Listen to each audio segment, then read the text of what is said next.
Howdy ho, guys and gals. Welcome back to the Den of Tools. Well, on vacation edition, still here in Nashville. But I had to talk about this because this has been making waves. The Ryobi the jump starter, part of their One Plus system that takes any of the standard Ryobi batteries, it plugs right into it, and now you've got a traditional jump starter kind of thing. Now, if you don't know, if you haven't been around the channel, I've been doing these things for years now. The big heavy duty kind of luggable kind of systems, they've been out there for a long time. In fact, the third video I ever did on this channel was of a system very similar to this. It was the wagon portable power station kind of thing, power dome they called it. Anyway, this was 7 years ago I did this video, and it still has all of 6.1 thousand views. It's a terrible video. Don't go watch it. Anyway, and then along the way, and I've had stuff like this for 7 years, and along the way, this kind of version of these power banks came out where they made them super small using lithium ion batteries and what I'm guessing is a capacitor in there. You charge up the capacitor, boom, quick shot to the engine or to the battery, and you got your engine started. Well, Ryobi said we want part of this game. It's become a huge market. I know when we do deals of the week every Monday, it's one of the number one items that people are looking for is a good deal on a jump start. And when Ryobi announced this, I saw this and I was like, wow, that totally makes sense. Why hasn't everyone else come up with this? But it's one of those things when you sit down and you think about it, you're like, is it really that good idea? Let's look through this real quick and let's do some comparisons and figure out, hey, is this really what you want to need? Is this the magic solution that everyone's been looking for? So you got the 18 volt One Plus jump starter here. Again, it uses any of the batteries in the One Plus line. Well, probably I don't think any of them because it's got a closed case on the bottom that locks up. So you're probably not going to put a 9 amp hour battery in there. It says it will jump up to a 6-liter V8 engine, 16,000 peak amps, up to 20 jumps per 2 amp hour battery. Now there's two options with this, and we're going to talk about that here in just a minute. But let's go through some of the features and stuff. It's got, so let's see here. There we go. There's the system itself.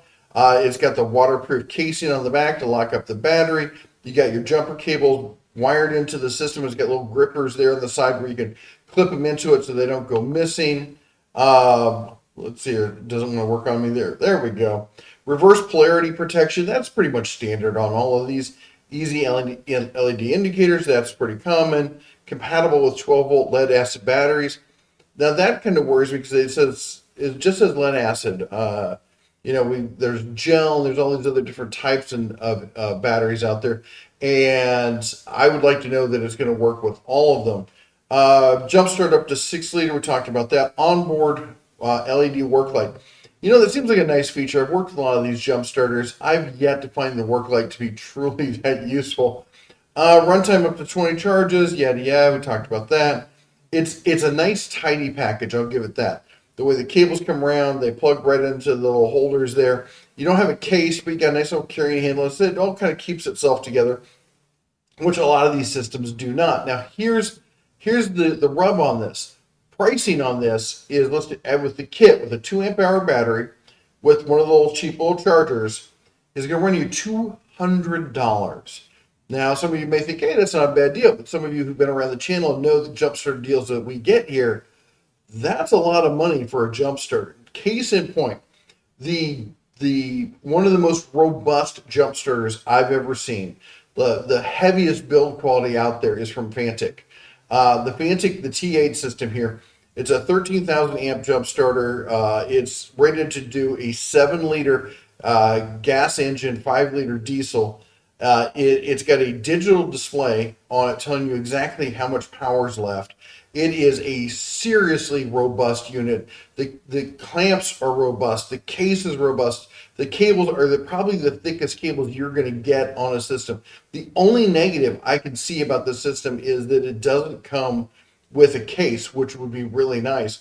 And you're looking at $100, $99.97 from Fantic, and there's a 5% coupon on it right now.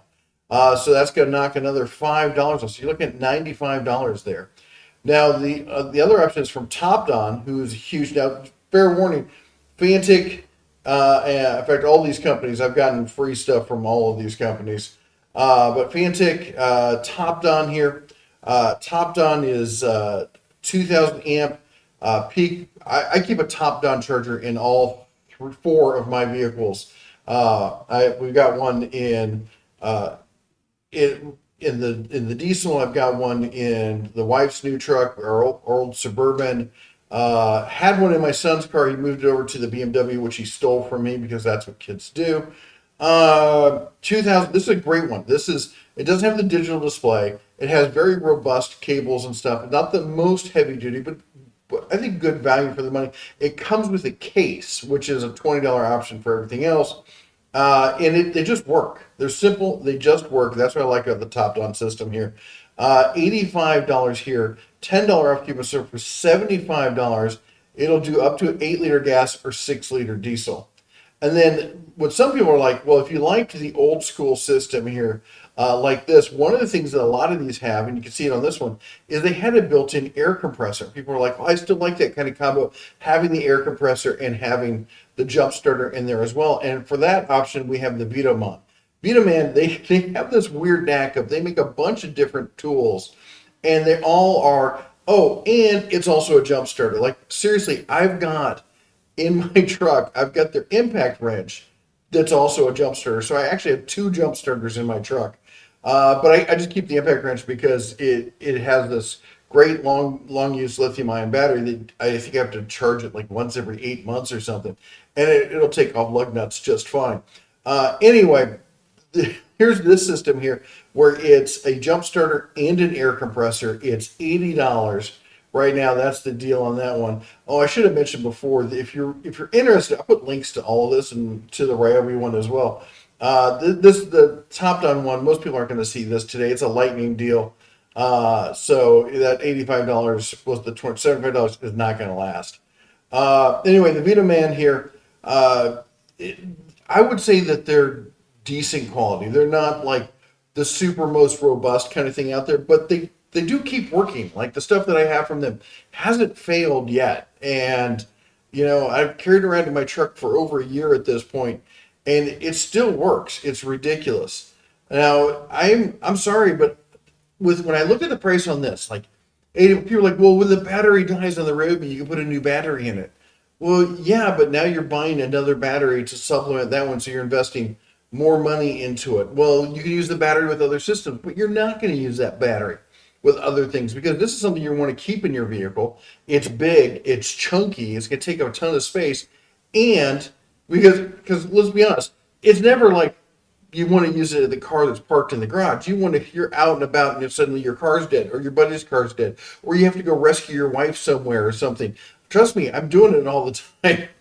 And, as I heard a saying one time, which is, yeah, we're not, what was it? Somebody said it to me recently. He said, we don't have people. We're the people who have people. We're the people who call to have people, something like that. Anyway, I get that phone call a lot. Hey, I'm stranded, blah, blah, blah. Can you come and help us out of a ditch or jumpstart the car or fix whatever? And it's good to be able to be that person for somebody. But the case of the matter is, you're not going to be using this in your garage at home, most likely. It's going to be on the road somewhere. So that battery is going to be dedicated to that system. You're not going to be able to use it with everything else. And this just makes me think about the Ryobi. I laugh every time I think about it. The garage door opener. And the whole point of this was you could slap in a couple Ryobi batteries in there and it would run the garage door for when like the power goes out. Plus you could attach all these other accessories. But the accessories still ran off the power that was up there. But then if the power went out, you could run off the battery. It was like, it's a solution in search of a problem. I get it. I think it's a neat idea.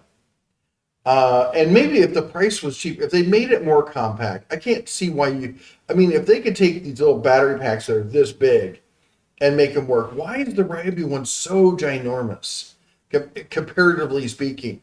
Why is it that size? And on top of that, why the price? Why $200? Why $100? It's $180 for the standalone with where you bring your own battery.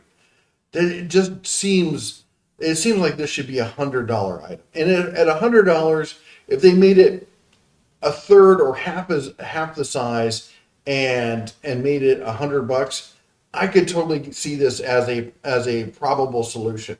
But right now, I'm personally going to stick with my top on. I see no reason to have a multi-use battery solution when a dedicated system like this works as well as it does. And on top of that, I would say 3/4 of the time, what we use these for is we use them as battery banks because they have USB ports on them, so you don't even need the cables. We just take it out. We're running to some event. We're doing some sort of thing. We're going to the mall. Oh, so and so's battery's dead. My wife's like grabs it, puts it in her purse, and now she's got a charger for her phone, so she can be on her phone 24/7, like some people are. Point is, I can't see. I don't know. Fight me in the comments if you want. I want to hear the argument case where this is more viable than this.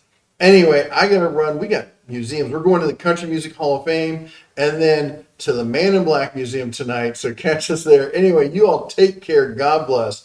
And as always, shine on.